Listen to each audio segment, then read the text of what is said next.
নমস্কার বন্ধুরা, আমি আবার চলে এসেছি একটা নতুন খাবার নিয়ে।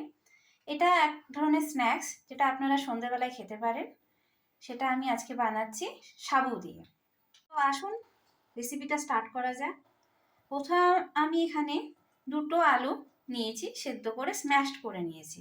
তাতে আগের থেকে ভেজানো সাবু আমি রেখেছিলাম তুলে, সেটা আমি এর মধ্যে মিক্সড করব।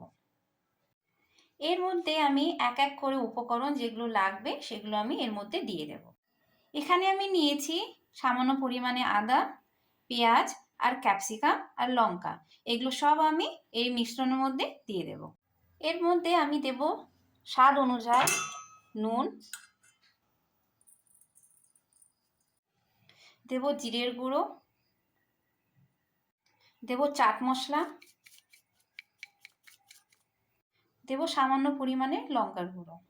দিয়ে আমি সমস্ত উপকরণটা ভালো করে মেখে নেব। আর দেব সামান্য পরিমাণে ধনেপাতা।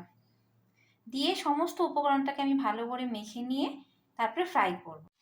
দেখুন আমি এরকম বল করে সব ইয়েগুলোকে বানিয়ে নিয়েছি। এবার এগুলোকে আমি কড়াইতে ফ্রাই করব। এবার আমি সসটা এর মধ্যে দিয়ে দিচ্ছি।